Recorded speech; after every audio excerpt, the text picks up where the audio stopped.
Hello and welcome to JK study circle. तो दोस्तों continue करेंगे हम 30 days crash course for JK SSB exams के लिए, जिसमें आपका वीएलडब्ल्यू है, एफडब्ल्यू है, पंचायत सेक्रेटरी है, स्टॉक असिस्टेंट है, वाइल्ड लाइफ गार्ड है और भी आपके अपकमिंग एग्जाम्स है। ठीक है, तो आपका ये लेक्चर नंबर 70 रहने वाला है। History of Jammu and Kashmir part 1, sources of Jammu and Kashmir के हिस्ट्री की सोर्सेज कहाँ से है वो हम आज इस वीडियो में डिस्कस करेंगे। क्विक रिवीजन क्लासेज ये आपको देखने को मिल रही है, जितना भी आपने पढ़ा हुआ है तो इन लेक्चर्स के आपको अच्छे तरीके से रिवीजन कराया जाएगा। तो चलिए स्टार्ट करते हैं आज का lecture number 70। History of Jammu and Kashmir के जो सोर्सेज है वो कौन कौन सी है, सबसे पहले आपको पता होना चाहिए। राज तरंगनी जो है ये एक इम्पॉर्टेंट सोर्स है कश्मीर हिस्ट्री के बारे में। ठीक है, बहुत सारी सोर्सेज है लेकिन ये सबसे इम्पॉर्टेंट सोर्स है कश्मीर की हिस्ट्री पर। ठीक है, इसको कल्हाना पंडित ने लिखा था 1949 से लेकर 50 एडी, जब जय शिमा का राज था, जब जय शिमा की सल्तनत थी। तो उस सल्तनत में, उस राज में कल्हाना पंडित ने जम्मू एंड कश्मीर की हिस्ट्री राज तरंगनी लिखी थी। ठीक है, तो कश्मीर का फर्स्ट हिस्टोरियन भी इसे कहते हैं कल्हाना। और इसका मतलब है, राज तरंगनी का जो मतलब है, क्योंकि इस पर भी आपसे क्वेश्चन पूछा जाता है कि राज तरंगनी का जो मीन है, जो उसका मतलब है वो क्या है, वो है आपका मीन्स रिवर ऑफ किंग्स। ठीक है, रिवर ऑफ किंग्स भी इसे कहते हैं। किसको? राज तरंगनी को भी आपको अच्छे तरीके से याद रखना है। और इसको लिखा गया है ओरिजिनली संस्कृत में एंड उसके बाद इसको पर्शियन में ट्रांसलेट किया था मुल्ला अहमद ने, जब जैनुल आबदीन का रीजन हुआ करता था, जब जैनुल आबदीन की हुकूमत थी, उस हुकूमत में, उस रीजन में मुल्ला मोहम्मद ने इसको ट्रांसलेट किया था संस्कृत से पर्शियन। ठीक है, और इंग्लिश में जब ट्रांसलेट हुआ था तो वो हुआ था एस्टीन जो है उसने ट्रांसलेट की थी Raj Tarangini into English in the year 1900 में। ठीक है, ये भी आपको, ये मोटे मोटे पॉइंट्स है, ये आपको अच्छे तरीके से याद रखने हैं क्योंकि इस पर भी आपसे क्वेश्चन पूछे जाते हैं। ठीक है, सेकंड सोर्स जो है वो कश्मीर का है, जिसको तवारीख कश्मीर कहा जाता है। ये भी एक सोर्स है हिस्ट्री ऑफ कश्मीर की। तवारीख कश्मीर मलिक हैदर ने लिखी थी। नोबल मैन इसको कहा जाता था in the court of Yusuf Chak. Yusuf Chak जो बादशाह था, उसके सल्तनत में तवारीख कश्मीर लिखी गई थी, मलिक हैदर ने ये लिखी थी। From the earliest times 1617 AD, earliest times में ये लिखी गई थी। ठीक है, ये this is the second source of Kashmir history. उसके बाद अगर जहाँ तक आपको समझ आया, ठीक है, उसके बाद आपका तीसरे नंबर पर तारीख हसन। ये भी कश्मीर के हिस्ट्री पर ही बेस है, जिसको लिखा था पीर हसन शाह ने and most comprehensive and detailed इसमें लिखा हुआ है कश्मीर के ऊपर, कश्मीर की कल्चर के ऊपर, कश्मीर के हेरिटेज के ऊपर, कश्मीर के लोगों के ऊपर यहाँ पे कंप्रेहेंसिव एंड डिटेल्स में लिखा हुआ है तारीख हसन में।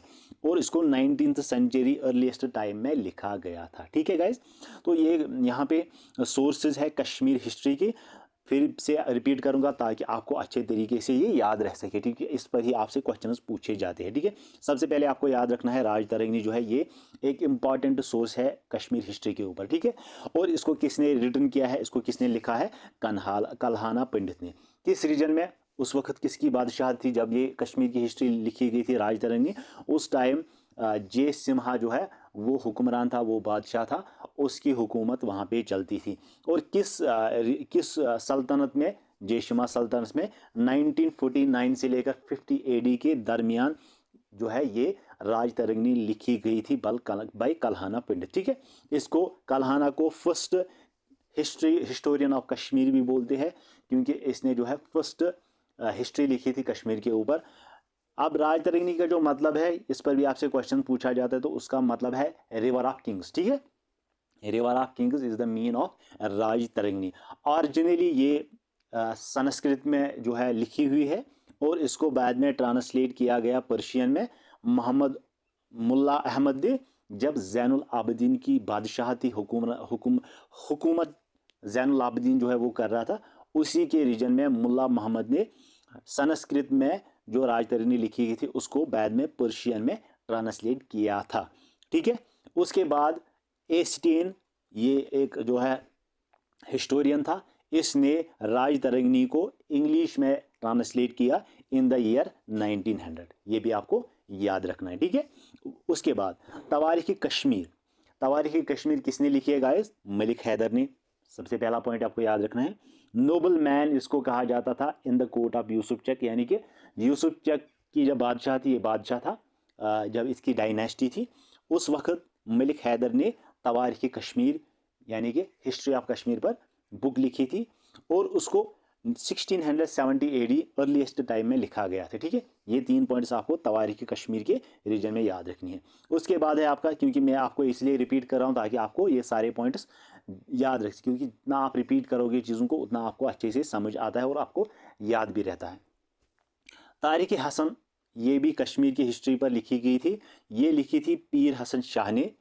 Most comprehensive and detailed history इसको कहा जाता है, क्योंकि इसमें culture, history, heritage and people of Kashmir के ऊपर बहुत सारा कम्प्रहेंसिव एंड डिटेल में लिखा हुआ है और अर्लीस्ट टाइम 19th सेंचुरी में इसको लिखा गया था। तो these are the sources of Kashmir history, जो कि जम्मू एंड कश्मीर का पहला पार्ट है हमारा।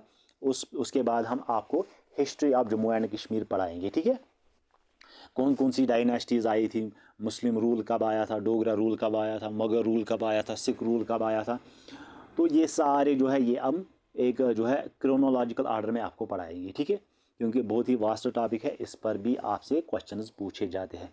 उसके बाद कुछ टॉपिक्स रह गए हैं आपके, एक तो आपका इकोनॉमी ऑफ JNK रह गया, दूसरा आपका culture and heritage sites of culture and heritage of Jammu and Kashmir. उसके बाद है आपका important tourist destination Jammu and Kashmir, और आपका क्रॉप्स एंड रिवर्स जो है कश्मीर की, lakes of Kashmir and Jammu and Kashmir के, and important destination India Kashmir economy, Kashmir culture and heritage and JNK reorganisation act 2019। ये 5 टॉपिक जो है ये रह गए हैं, ये हम 5 वीडियोज़ में 5 दिनों में आपको कवर कराएंगे। ठीक है, और आपका 30 डेज़ का क्रैश कोर्स फिर जो है वो कंप्लीट हो जाएगा। इसी तरह जो आपका कंप्यूटर का पोर्शन है उस पर भी डेली आपको लेक्चर्स मिलते हैं, उस पर भी लगभग 17 के आसपास लेक्चर्स अपलोड हो चुके हैं यूट्यूब पर। अगर आपने नहीं देखे तो जाके चेकआउट कर सकते हैं, जिस पर हमने application components, input output devices, hardware components, जो आपका knowledge of MS Word, MS Excel, MS PowerPoint, अब जो है हमारा वो है आपका इंटरनेट, एक टॉपिक ईमेल, 2 टॉपिक, उसके बाद है आपका वायरसेस एंड एंटी वायरसेस, यानी कि 4 टॉपिक अब रह गए हैं आपके कंप्यूटर पर। और GK पर आपके 5 लेक्चर जो है, यानी कि 5 दिन में आपका कंप्यूटर और GK ऑलमोस्ट कंप्लीट हो जाएगा, क्योंकि आपके एग्ज़ाम्स जो है वो जल्दी ही कंडक्ट कराए जा रहे हैं और अपकमिंग एग्ज़ाम्स भी आपके दिसंबर से पहले ही होने हैं। ठीक है, तो गाइज़ ये था आज का वीडियो, हम मिलते हैं नेक्स्ट वीडियो में इसी यूट्यूब चैनल पर। बाय।